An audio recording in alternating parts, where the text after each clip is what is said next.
Hi folks, Canadian Prepper here. A little bit of late night ruminating on the Black Swan events that are unfolding in China right now. We're going to talk about the Ukraine war and how that is devolving at a rapid pace by the minute, but we're going to save that for tomorrow because I felt compelled to pull over to the most well-lit place that I could find, which is a McDonald's drive-thru. Unfortunately, pray for me I don't go through there after I'm done this video, but we need to talk about a few things because this situation is about to get wildly out of control. And no, I don't mean that the Xi Jinping authoritarian regime, CCP regime, whatever you want to call it in China, is under any threat from its people whatsoever. That would be like saying a mosquito could potentially kill you. Well, maybe if it was carrying some deadly virus, but no, a mosquito can't kill you, and that really is what these protests are to the Chinese regime. It's a big nothing burger in terms of right now it being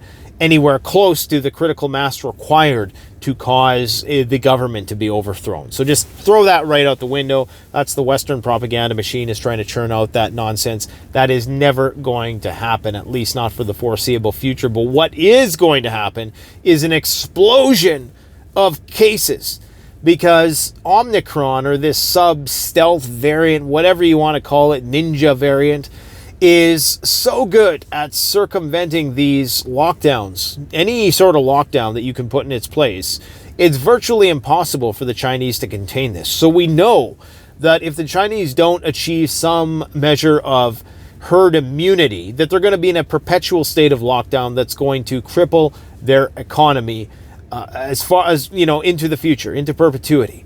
And we know that that's simply not economically viable. So what is likely going to happen now with all of these protests, with all these people in the streets, masked or not? We all know that, masks are limited in their effectiveness, especially with an airborne virus like this. So we know that this virus is going to spread like wildfire. And unfortunately, if you have so much as one or two sniffles in a row in China, you're probably thrown in the paddy wagon and thrown into one of these massive quarantine camps that they are erecting. So this means that there's going to be a lot of no-shows at work. Productivity is going to decline drastically. And unfortunately, like 99% of the population there, at least if we're going by Chinese paperwork, hasn't been exposed to the virus yet. So if this unrest continues to spread this virus, the idea of containing it is an impossibility at that point. Either way, you're going to see a drastic reduction in material output from the factories, and that means that a drastic hiccup in the supply chain that is likely going to unfold throughout the winter months. Now, is this going to lead to the destabilization of the Chinese government? It's highly unlikely, okay? And it's quite hypocritical to see all of these Western governments. I recall one in particular, one in which they evoked the Emergency Powers Act, I believe, because there were some truckers in the capital city. Anyways, regardless of your thoughts on that, you know that our governments have had their share of crackdowns on any types of dissent when it's come to how we've dealt with this current medical crisis that we're in. And it's funny to see them now, to see the BBC reporter being hauled away by the Chinese riot police screaming, call the consulate, when you know that this very guy was probably one of the people who was criticizing anybody who stood up during the pandemic to resist the lockdown measures which were in place then. So it's funny now, all of a sudden, China's doing what we were just doing, therefore, I guess that's grounds for Xi Jinping being ousted. It's just silly. It's totally silly.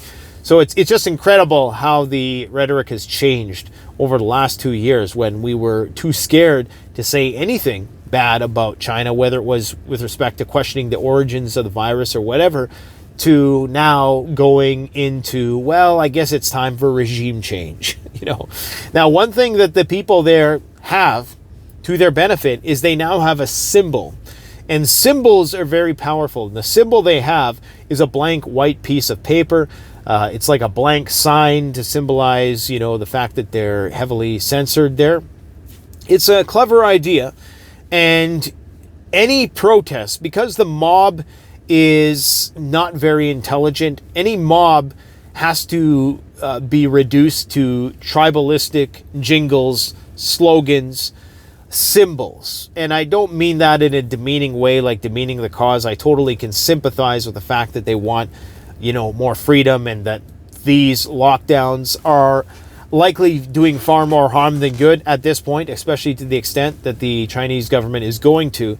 But they have the symbol, and that symbol, whether it's a picture of George Floyd, BLM, some sort of gesture, propagandists, even the Russian Z that they're writing on their tanks, propagandists know that mob mentality is so dumb that you need one simple thing to focus on. And so that's why you hear those slogans repeated over and over. Hell no, we won't go.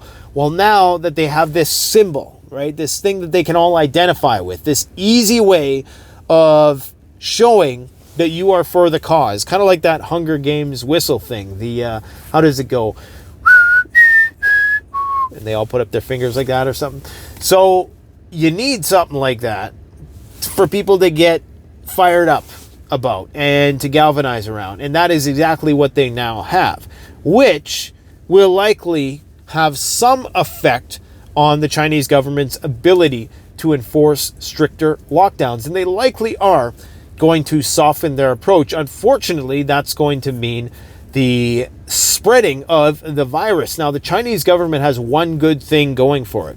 And I know right now they're probably kicking themselves saying, we almost made it through this thing unscathed. And we didn't become the United States, where it devolved into, this big, almost civil war over the issue, and where you had like hundreds of thousands of infections a day. But what they've done is they've been able to hold out until a less severe but more infectious strain has been the dominant strain. So they missed the first 2 years of the pandemic. They missed the initial virus, right, which was the most potent version of it. Well, they caught the beginning of it, but they quickly stamped it out and exported it everywhere else. And then they missed the Delta strain. And now they're getting the Omicron subvariants, which is even more infectious, but even less lethal. So it's much less lethal. So they actually played their cards very well, because yes, is a lot of their population going to be infected, and is a lot of their population not going to be showing up to work for the next few months? Absolutely. Is their hospitals going to be overwhelmed to the same extent that they were in the early parts of 2020 in some Western countries? I don't think so. And even if it is, the amount of manpower they've been able to muster to administer all of these PCR tests day after day, in this whole administrative infrastructure that they've built up to support their campaign on trying to lock everybody down, can just be diverted towards providing people with medical care. Get it over with. After 6 months, let us run its course through the population, and then it's effectively over for the most part. Now, there is the possibility that the thing mutates in a way which is, in the other direction. Okay, it could possibly mutate in the other direction. There's people who've suspected that if this was birthed from a lab, I'm just saying if it was, I'm not saying it was. I think we're in the Overton window now to suggest that it could potentially have been without getting deplatformed. If it was, then doing gain of function, it could have potentially created a evolutionary trajectory which is in the opposite direction than what is typical. It's typical that a virus becomes more infectious and less lethal, and that's typically the path that this one has followed.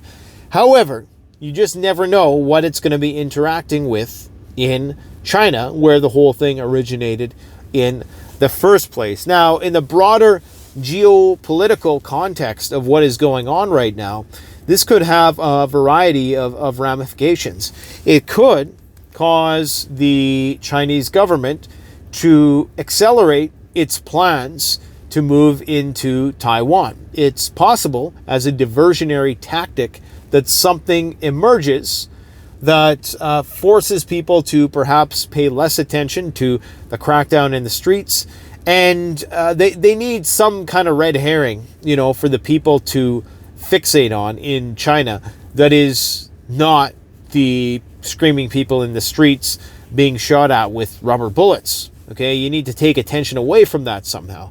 Will this thing fizzle out and diffuse with enough force? It's likely. They tried to do Iran from the inside out. That didn't work. You can absolutely guarantee that the same forces who were at work in Hong Kong were likely at work within this milieu of protesters in some capacity. Again, this is not saying that the protesters don't have authentic grievances, but anytime you have something like this in the current bifurcated world that we live in, it's almost a given that there are outside forces trying to stoke the fire here. Okay, so we know that that's definitely something that is happening. So is it going to amount to much? I don't particularly know, but it's likely not, I don't think.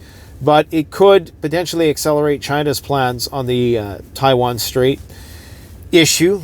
It will likely, cause the markets to do some strange things. It could be the final nail in the market coffin, because China, up until this point anyways, has been able to meet the demand of the American consumer. And it appears as though that might not happen for the next 6 to 8 months, while this thing runs its course. Because now that these protesters have went out, they've spread it everywhere. I mean, Omicron is going to spread even in the thick of one of the most aggressive lockdowns that you could foist on the masses. But with people rioting in the streets like that, it's going to be far, far worse. It's going to spread like wildfire now. You think that the numbers are high now. Give it a couple weeks. Okay, the numbers are going to explode. And the market here is going to reflect that. Let me know what you guys think in the comments section below. We're going to talk about the Russia-Ukraine war situation because things are getting unnervingly tense right now in Ukraine. There's a lot of stuff that is happening right now. The Russians continue to secretly mobilize more troops. I've heard rumors that they want to mobilize up to 5 million people. Now, those are just rumors, but Putin today came out and said that he thinks that Minsk, the Minsk II agreement, was a mistake, meaning that past peace treaties and peace negotiations have been a mistake. That's a bad predictor for the potential for future peace talks, which are pretty much off the table at this point. The Russians are going to annihilate Ukraine's critical infrastructure. Ukraine will be in the dark within a couple weeks. The Russians are already bringing in troops down from Belarus, and it appears as though they're planning a major offensive. They've even postponed the nuclear talks with the United States, which at this point are purely symbolic gestures anyways, because nobody's going to be showing anybody all of their cards, whether you're talking about a New START treaty or not. I mean, even if they were to agree to something, you can bet your bottom dollar that they're going to be doing things in secret now at a far more rapid pace than they were. And really, it's all about the delivery systems. It's less about the amount of warheads. It's all about the delivery systems and the ability to bypass the enemy's defenses, which is what Russia has been focused on with all of their new hypersonic and intercontinental ballistics, Sarmat, their nuclear-powered torpedoes, their Skyfall system, their missile defense, their satellite killers, all the stuff that they have to try to, find a way around American defenses and win a nuclear war. That's what they're planning for, and those things are going into serial production. So it's not looking good on that front, but we'll talk about that in greater depth tomorrow. I just wanted to weigh in on the China situation. Let me know what you guys think in the comment section below. Thanks for watching.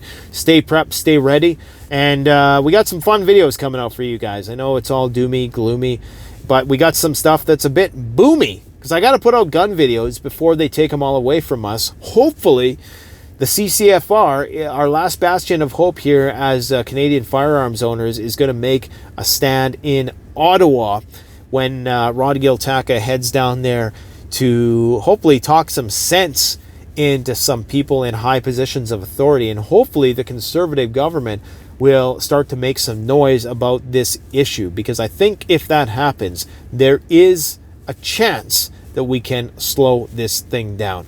Let me know what you guys think about the China syndrome in the comment section below. Thanks for watching. Don't forget to like, comment, subscribe. Canadian Prepper out.